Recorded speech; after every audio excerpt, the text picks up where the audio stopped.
Tout le monde vous rabâche qu'il faut faire travailler votre argent, mais personne ne vous donne le plan concret afin que chaque centime qui entre dans votre vie sache exactement quelle est sa mission. Résultat, vous avez des ouvriers, mais aucun chantier. Cette stratégie, inspirée de T. Harv Eker, pourrait dès aujourd'hui complètement changer la manière dont vous gérez votre argent. La méthode consiste à diviser vos revenus en 6 catégories distinctes pour transformer chaque euro en un véritable soldat au service de votre liberté. Mais avant de parler chiffres, il faut corriger l'erreur numéro 1 que font 64% des gens. La plupart des gens utilisent un seul compte bancaire où tout se mélange. Et c'est là que le piège se referme. Imaginez que vous deviez préparer un grand dîner. Vous avez des ingrédients précieux, du safran, très cher pour votre plat principal. Ça, c'est votre loyer et vos factures. Du chocolat, délicieux pour le dessert. Ça, ce sont vos loisirs et vos plaisirs. Et une grosse poignée de sel.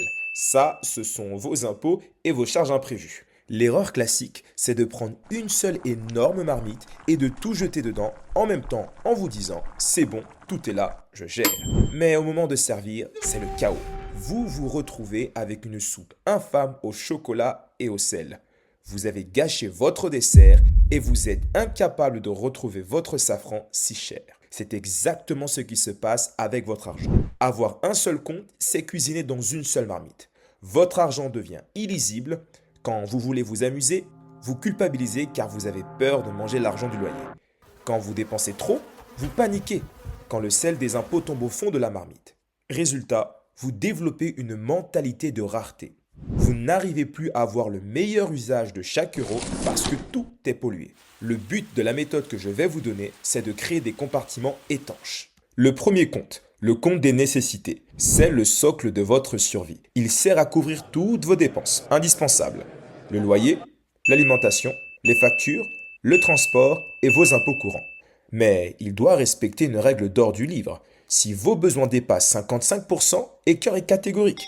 Vous devez soit simplifier votre vie, soit gagner plus. Pour gérer ce flux, votre compte courant classique est l'outil idéal. Mais que se passe-t-il s'il vous reste de l'argent? Si à la fin du mois, il reste 200 euros sur ce compte, ne les laissez surtout pas dormir. Au lieu de les laisser s'évaporer, utilisez-les comme un levier stratégique pour préparer votre futur. Beaucoup font l'erreur de croire que cet excédent doit être dépensé par défaut. Détrompez-vous, chaque euro restant est un soldat prêt à renforcer votre sécurité. D'ailleurs, un compte spécifique de cette méthode permet de transformer chaque euro en un coussin pour votre futur. Le deuxième compte, le compte de la liberté financière. C'est votre machine à cash. Cet argent ne doit jamais être dépensé pour un achat. Il sert uniquement à acheter des actifs. C'est votre poule aux œufs d'or. On ne mange jamais la poule, seulement les œufs, c'est-à-dire les intérêts. Utilisez cet argent pour alimenter un PEA, un plan d'épargne en action. En investissant dans des ETF par exemple, vous faites travailler chaque euro pendant que vous dormez. C'est ici que vous construisez votre futur de manière stratégique. Le troisième compte, l'épargne à long terme. Ce compte est dédié aux dépenses futures importantes ou aux coups durs. C'est une réserve pour les projets, l'apport pour votre maison, les travaux de votre cuisine ou pour les urgences. C'est ce que j'appelle le bouclier. Placez-le sur un livret A ou un LDDS, c'est disponible 24 heures sur 24. Pourquoi faire cela? La plupart des gens vivent avec une seule facture du chaos. En visant un socle, par exemple minimum de 1000 euros de sécurité, vous sortez de la zone rouge. Mais en montant à 3, 6 mois de réserve, vous achetez quelque chose de bien plus précieux que de l'argent. Vous achetez du temps. Si tout s'arrête demain, vous avez 180 jours devant vous pour rebondir. La panique disparaît parce que l'imprévu a déjà été payé d'avance. Quatrième compte, le compte d'éducation. La plupart des gens attendent une augmentation, mais les leaders, eux, créent leur propre valeur. Le secret du livre est simple. Vous êtes le plafond de votre succès. Investir en soi, c'est décider que votre avenir ne dépend plus de la chance, mais de votre savoir.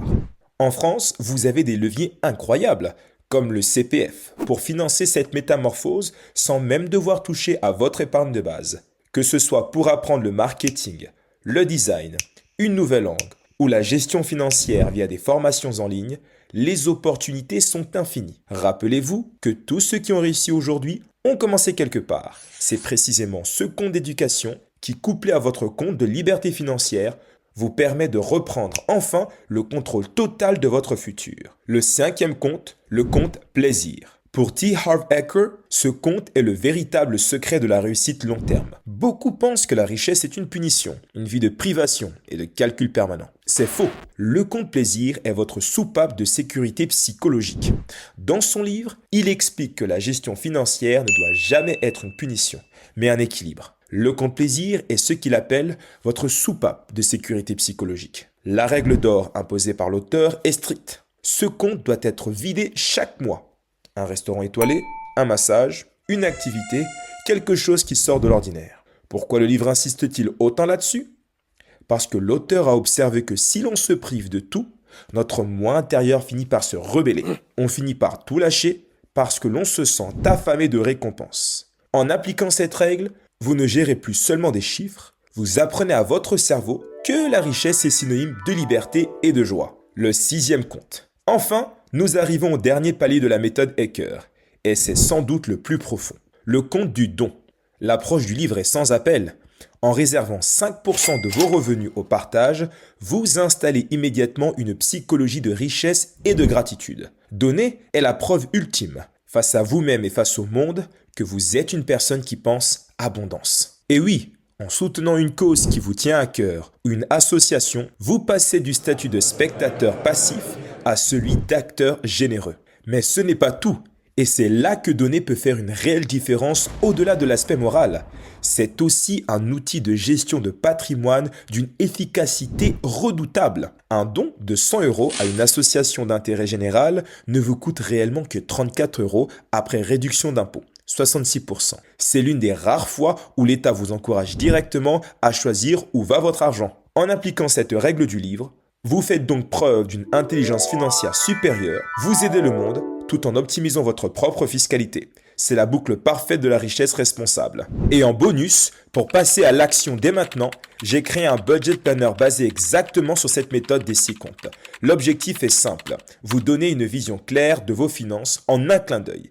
Cet outil vous permet de piloter vos 6 postes de dépenses jusqu'au moindre centime. Ce qui est top, c'est qu'il vous permet de savoir précisément où vous en êtes chaque jour du mois. Vous ne subissez plus vos dépenses, vous décidez où va votre argent. Le lien pour récupérer votre budget planner est dans la description ci-dessous. Merci d'avoir suivi cette vidéo. On se retrouve très vite pour continuer de reprendre le contrôle de notre vie. Et d'ici là, restez focus.